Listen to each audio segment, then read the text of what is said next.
안녕하세요. 커피앤톡입니다. 오늘도 와주셔서 감사드리고요. 바로 사연 읽어보겠습니다. 안녕하세요. 저는 30대 초반에 결혼 2년 차이고 최근까지 전업주부로만 있다가 얼마 전부터 전공을 살려서 새로운 회사에 취직해서 열심히 근무하고 있는 여성입니다. 어렸을 때까지만 하더라도 전혀 몰랐는데 저도 나이를 먹게 되고 인생을 살다 보니 갖춰진 생각을 하는 사람들이 참 많다고 느껴지더군요. 살아온 환경이 좋지 않다고 해서 그 사람이 당연히 먹고 사는 것에 어려움을 겪고 배를 골았을 것이라는 편견을 가지고 갖춰진 생각을 하며 저희 가족을 대하는 사람들을 보면 항상 저로서는 안타깝게만 생각되는 것 같아요. 우선 저희 가족들은 모두 한국인이고 제가 4살쯤 되던 해에 한국에서는 흔히들 못 사는 나라로 인식되고 있는 곳으로 이민을 가서 살게 되었어요. 다들 그 나라에서 한국으로 돌아왔다고 이야기를 하게 되면 하나같이 도망자 신분으로 이민을 갔다고 생각했거나 아니면 돈이 없어서 많고 많은 나라 중에 그 나라를 선택하여 배를 골랐을 것이라고 생각을 하시더군요. 하지만 저희 가족이 그 나라로 오랜 기간 동안 이민을 가게 되었던 이유는 도망자 신분은 아니었고 아빠께서 의사로서 봉사 차원에서 그 나라의 병원에서 요청을 받았기 때문에 불가피하게 모든 가족들이 함께 동행했던 것이었으며 그 나라에서 살면서 배를 골랐던 적은 한 번도 없었어요. 오히려 한국에서 살았던 것보다 물가가 저렴해서 잘 먹고 잘 살아서 그런지 개인적으로 저는 그 나라에서 삶이 나쁘게만 보이지는 않았어요. 기본적으로 제가 살았던 나라는 모든 사람들이 바쁘게 살아가는 한국과는 다르게 굉장히 평화로워서 좋았어요. 다만 단점이 있다면 원하는 공부를 하기에는 적합한 환경은 아니었다는 것이었죠. 그래서 저와 가족들은 오랜 시간을 살아왔던 그 나라에서의 삶을 정리하고 제가 대학생이 되던 해 오로지 저의 공부를 위해서 한국으로 다시 들어와서 살게 되었어요. 처음에는 문화적인 것이나 한국어를 사용하는 것이 많이 힘들었지만 막상 마음속에 제 고향에 돌아오니 행복했어요. 무엇보다 대학교에 입학하여 제가 원했었던 공부를 마음껏 할 수 있다는 것이 얼마나 좋았는지 몰라요.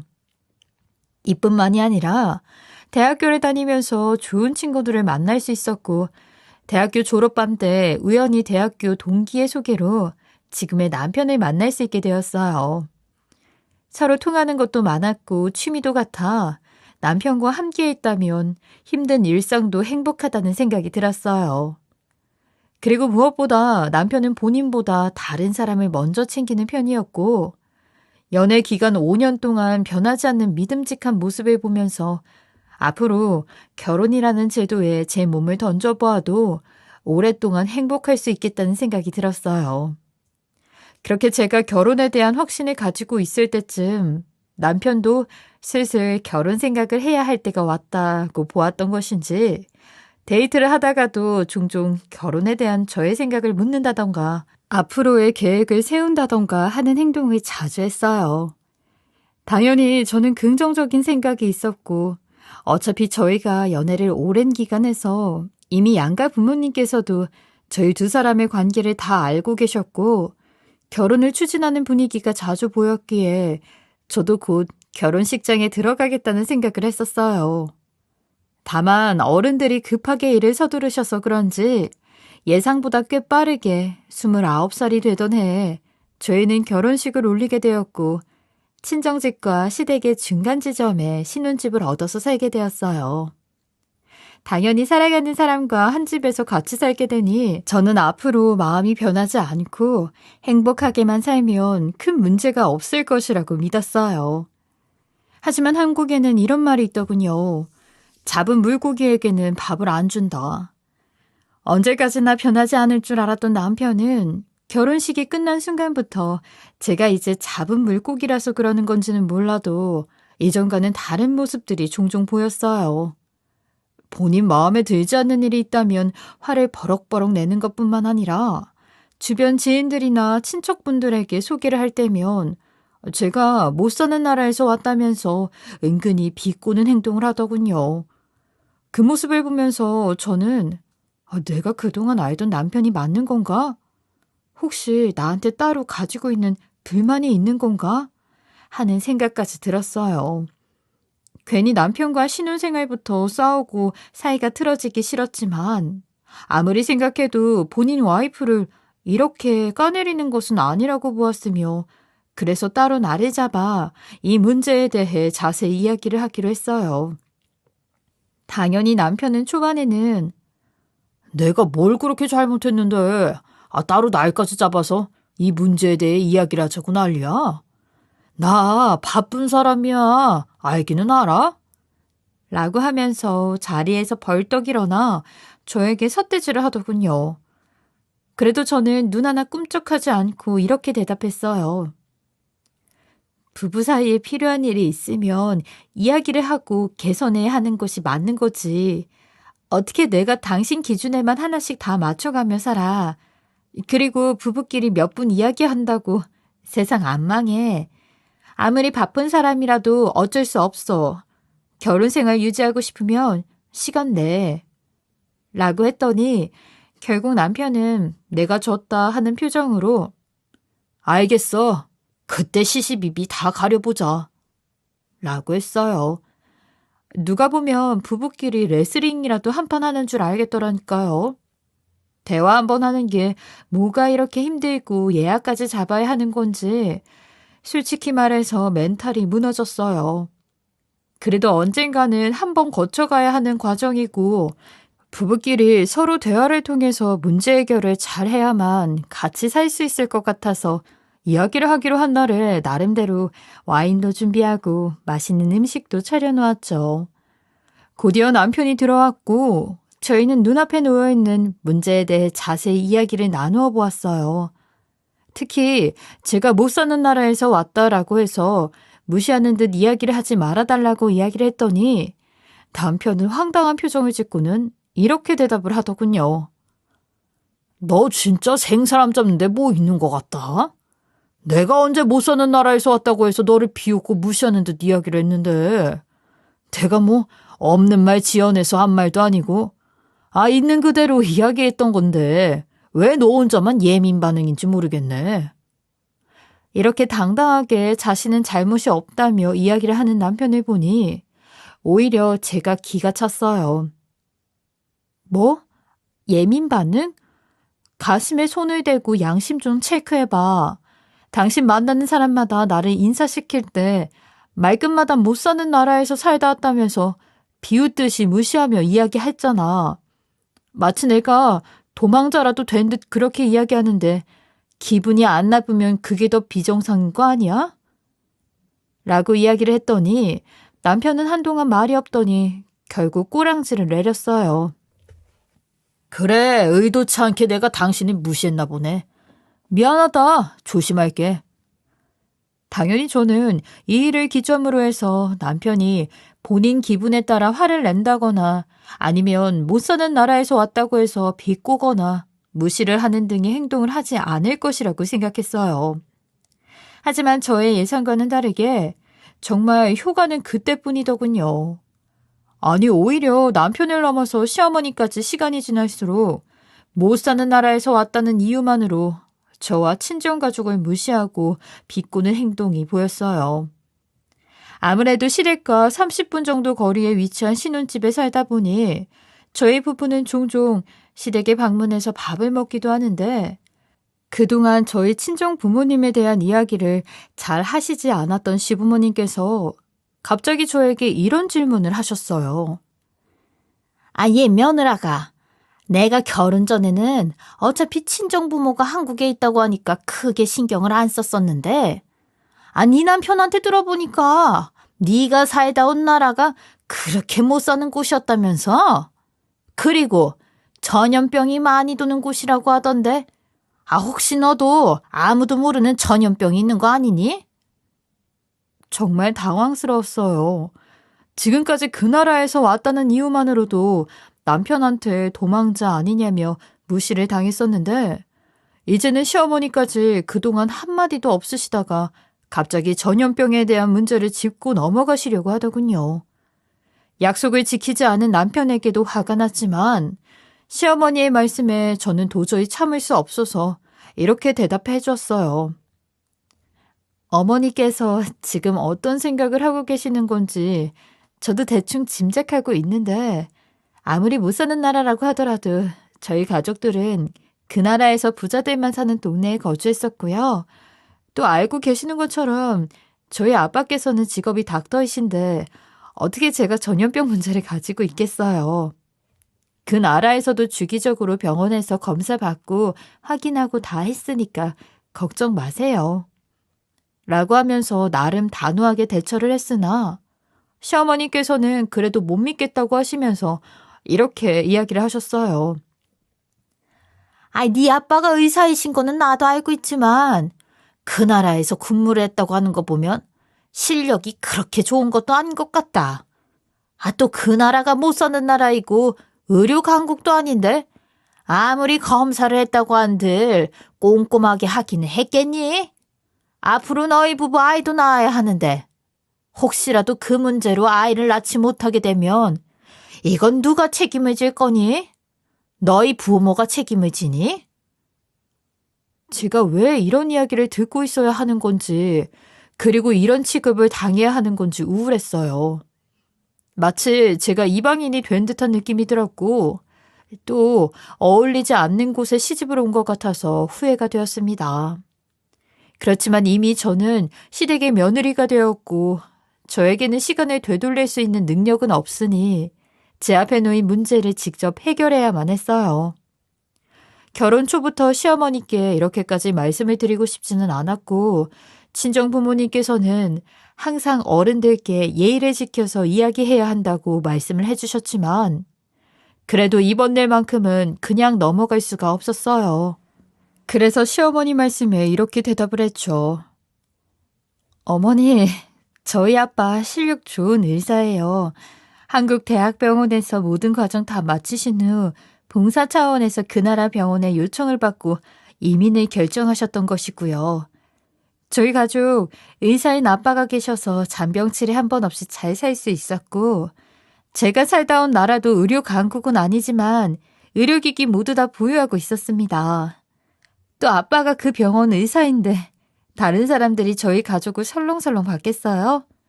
그리고 저희 부부 결혼하기 전에도 혹시라도 문제가 있을까봐 건강검진 다 했고 아무 문제 없었어요. 옆에서 저의 이야기를 들었던 남편은 순간 시어머니한테 이렇게 따지듯이 이야기하는 사람이 어디 있어? 하는 듯이 기가 찬 표정을 감추지 못했고 시어머니께서는 이제 막 들어온 며느리가 하나하나 짚어가며 대더니 화가 나셨던 듯 이런 식으로 이야기를 하셨어요. 아니, 이제 들어온 지 얼마 안 된 며느리가 시어머니한테 이렇게 대드는 것도 황당한데. 아니, 아빠가 대단하면 뭐 얼마나 대단하다고 그런 식으로 이야기를 한다니? 니네 부모가 그렇게 가르쳤어? 아무리 네 친정이 봉사 차원의 명분을 가지고 그 나라에 가서 살았다고 해도 한국에서 무슨 문제가 있었으니까 그렇게 도망치듯이 가서 살았겠지. 그나마 결혼 전에 우리 아들이랑 건강검진했다니까 안심 있기는 하지만 못 사는 나라에서 왔으니 쉽게 찾지 못하는 전염병이 있을지 없을지 아무도 모르는 거 아니겠니? 시어머니의 말씀을 들으면 들을수록 저도 화를 참을 수가 없을 것 같았고 또 여기서 더 대꾸를 해봐야 대화에 진전이 없으며 결국 욕먹는 것은 저희 부모님일 것 같아서 말을 이어가지 않고 저는 밖으로 나와버렸어요. 당연히 내가 밖으로 뛰쳐나가는데 남편은 쫓아와서 달래주지 않을까라고 생각했었는데 끝까지 나오지 않았고 시어머니는 전화를 몇 번 하시다가 제가 받지 않으니 문자 메시지를 통해 신혼집으로 남편과 같이 가고 있다면서 얼른 들어오라며 재촉을 하시더군요. 순간 시어머니의 문자를 받아보고는 그냥 친정으로 도망갈까 하는 오만 가지 생각이 다 들었습니다. 하지만 피하는 것은 방법이 아닌 것 같았죠. 그래서 신혼집으로 들어가게 되었는데 시어머니와 남편은 제가 들어온 것도 모르고 신나게 저희 집 욕을 하고 있었어요. 정말 녹음해서 친정 부모님께 들려줘야 하는 것이 아닌가? 라는 생각을 했을 정도로 하시는 말씀의 정도가 심했죠. 아, 예, 현민아.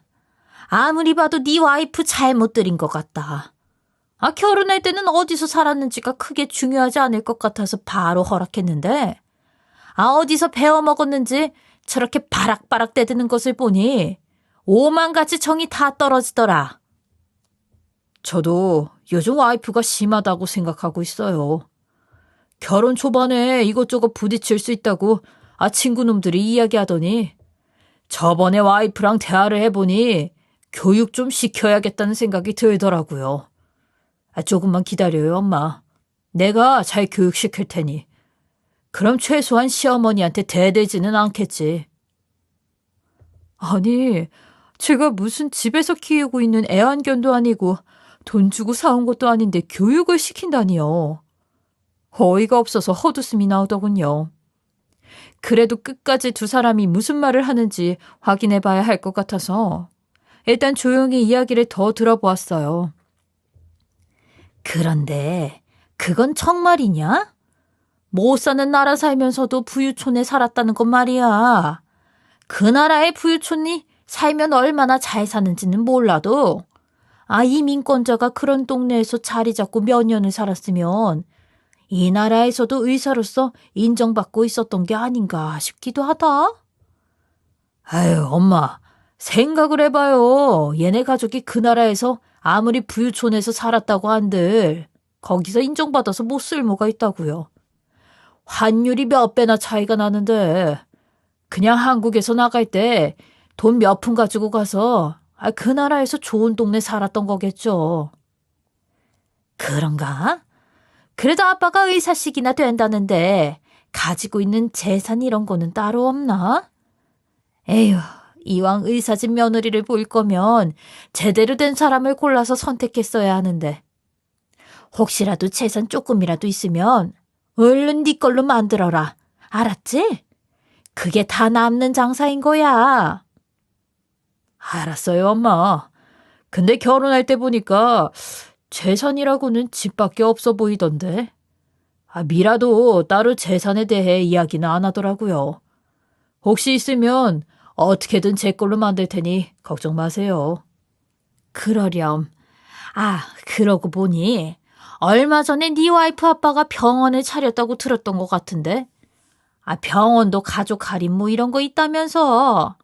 이참에 무료로 건강검진이나 해볼까 하고 부탁이나 하러 왔는데. 얘는 대체 언제 들어오는 거니? 에휴, 못 사는 나라에서 온 것들은 이래서 문제야. 시애미 말을 아예 무시하고 안 들어와 버리네.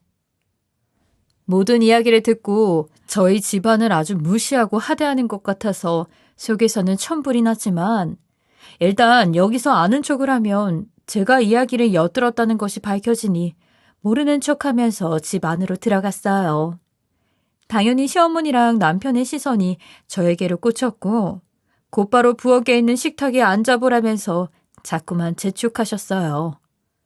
무슨 이야기를 할지는 미리 들어서 알고 있었지만 우선 식탁에 앉아서 어떻게 이야기를 하는지 드러나 보자라는 생각을 하고 있었는데 역시나 시어머니께서는 저를 보면서 너 대체 생각이 있는 거냐 없는 거냐?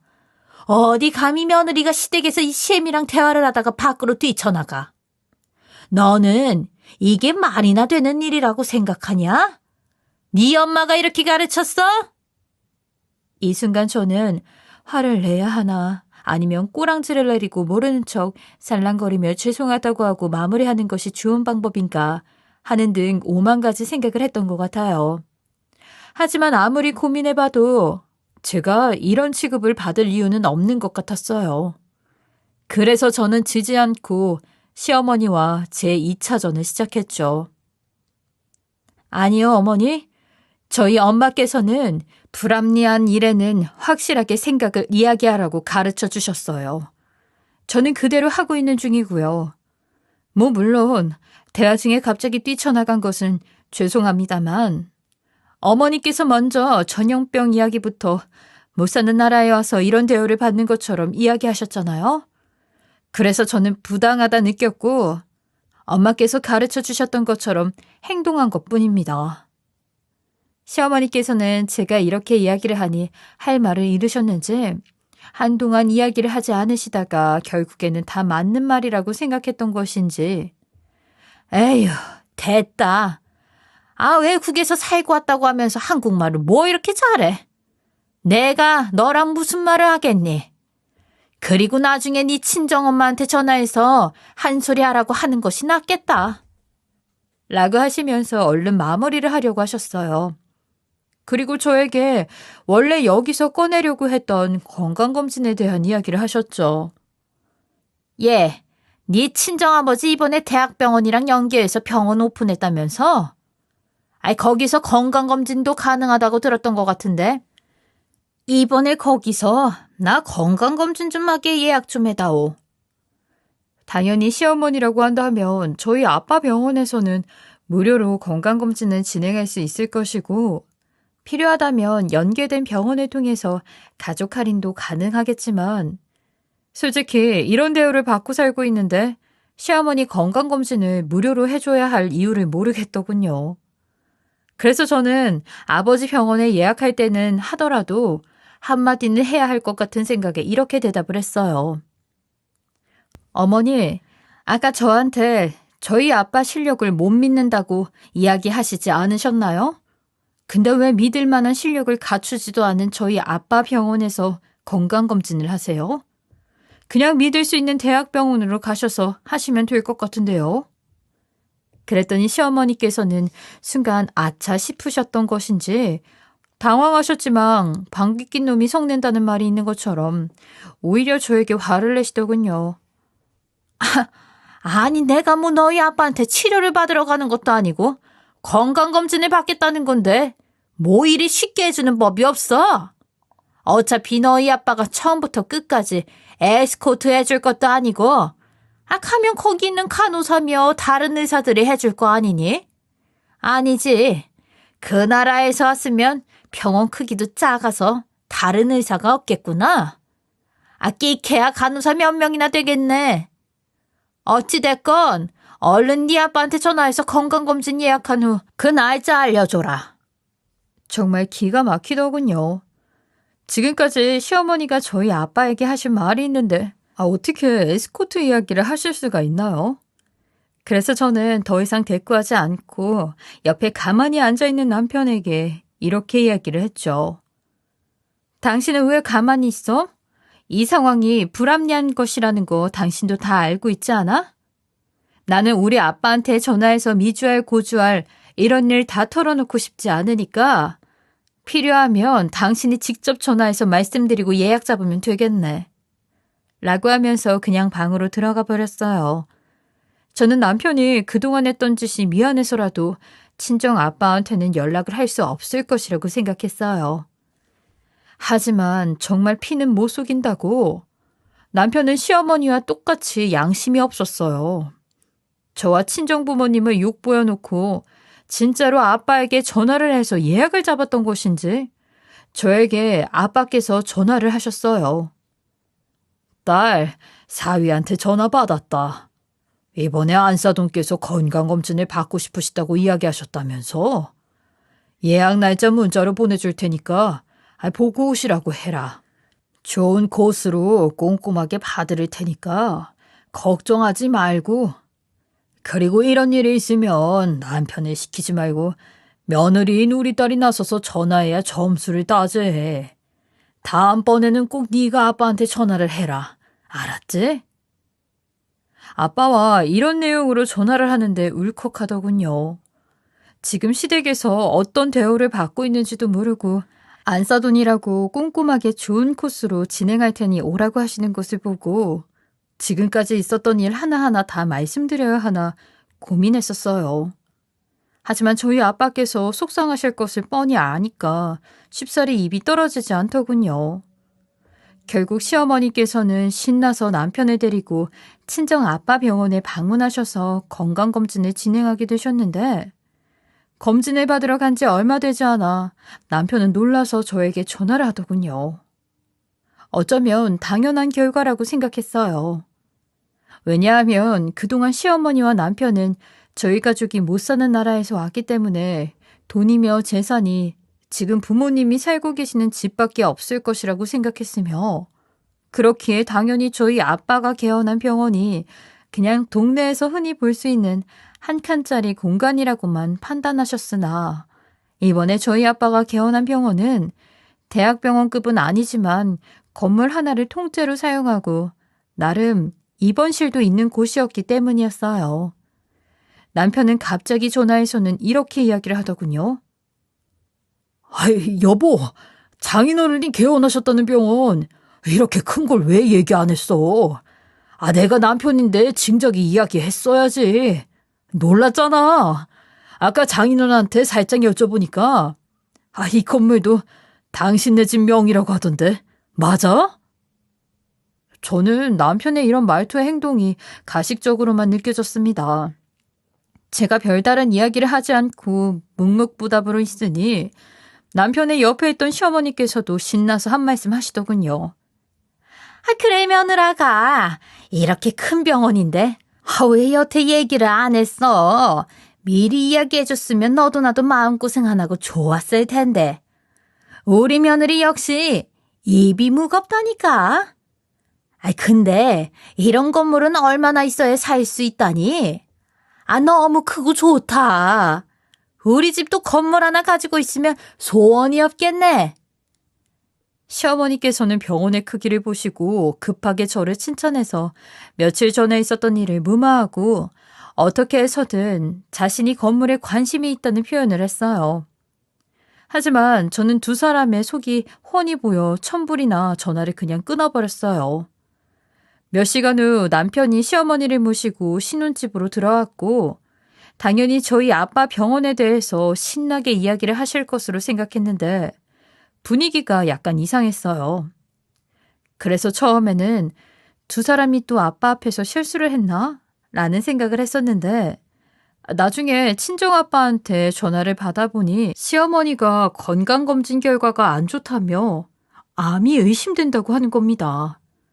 정확한 건 정밀검사랑 조직검사를 해봐야 알겠지만 육안으로 봐도 안 좋다는 이야기를 하셨죠. 그 이야기를 들으니 저도 기분이 묘하더군요. 아빠께서는 저에게 정밀검사 받아봐야 하니 대학병원에 모시고 가봐라. 지금 우리 병원에서는 정밀검사를 할 수 있는 시설이 갖춰지지 않아서 암은 치료를 하지 못한다. 그래도 다행히 내 동기 중에 한 명이 아직까지 대학병원에서 암 전문의로 있으니 그 사람 소개시켜준다고 하고 옆에서 안심시켜드려. 많이 힘드실 거다. 저로서는 암 의심 환자라는 것이 안타깝기는 했지만 그동안 시어머니가 벌받을 짓을 했기 때문에 이런 병이 찾아온 것이다 라는 생각이 들었어요. 그리고 이런 상황에서는 할 말은 아니었지만 시어머니와 남편이 미워서 저는 아버지께 지금까지 있었던 일들을 하나하나 다 말씀을 드렸어요. 당연히 아빠께서는 많은 충격을 받으셨고 어떻게 우리 가족에게 그런 이야기를 할 수가 있냐면서 화를 내셨어요. 그래도 환자한테 따질 수가 없으니 상황이 안정되면 사과를 받겠다고 하시면서 전화를 끊으셨고요. 며칠 뒤 시어머니께서는 정말로 암 판정을 받으셨고 항암 치료를 진행해보자는 이야기를 듣고 오셨죠. 하지만 아무래도 대학병원이다 보니 검사는 아빠의 요청으로 빠르게 진행되었지만 항암 치료는 대기자가 많아 빠르게 할 수가 없다는 이야기를 듣고 오신 듯 보이더군요. 당연히 시어머니와 남편은 저를 보며 급한 마음에 아빠를 통해 동기에게 연락해 스케줄을 빠르게 잡아달라고 요청을 했으나 아빠는 괘씸한 마음이 있었는지 아무리 가족이라고 해도 다른 사람들도 똑같이 기다리는데 새치기를 하게 될 수는 없죠. 죄송합니다. 라고 하시면서 들어주시지 않았고 결국 시어머니와 남편은 달라진 아빠의 말투와 행동에 이전의 일 때문이라는 것을 느끼셨는지 제 앞에 와서 울며불며 빌었어요. 며느라가 내가 그동안 잘못했다. 너한테 그리고 사돈들한테 큰 죄를 지었어. 그러니까 바깥 사돈한테 이야기를 잘해서 스케줄 좀 빠르게 잡아달라고 부탁 좀 해주라. 아, 나 진짜 살고 싶어. 거기서 대기하고 있는 사람들보다 내가 더 간절해. 아, 내가 더 살고 싶어. 응? 그래, 여보. 일단 사람은 살고 봐야지. 나도 그동안 당신한테 너무 심했고 말이 심했어. 잘못했다. 앞으로는 그런 일 없을 거야. 한 번만 도와주라. 그래서 저는 이렇게 대답을 했어요. 내가 무슨 자격으로 스케줄을 앞당길 수 있겠어요? 저 병원 관계자 아니에요. 그리고 며칠 기다린다고 사람 쉽게 안 죽어요. 아빠 말씀대로 다른 사람들도 똑같이 기다리는데 혼자 살겠다고 이렇게 울며불며 비는 것이 맞나요? 정 힘드시면 다른 병원을 가서 항암 치료를 받으시던지 아니면 순리대로 기다리시면 되겠네요. 그리고 나는 본인에게 이득이 있고 필요할 때만 여보 당신 하는 사람이랑은 도저히 못 살겠으니까 이혼하자. 서류는 챙겨서 보낼게. 라고 하면서 신혼집을 나와버렸어요. 그렇게 이 일은 끝난 줄 알았어요. 하지만 한동안 연락이 없다가 시어머니의 전화가 울리더군요. 아, 며느라가, 너 진짜 이혼까지 할 건 아니지? 어떻게 시어머니가 암 걸려 아프다는데 한 번을 안 와? 이번에 병원비가 꽤 많이 나왔더라.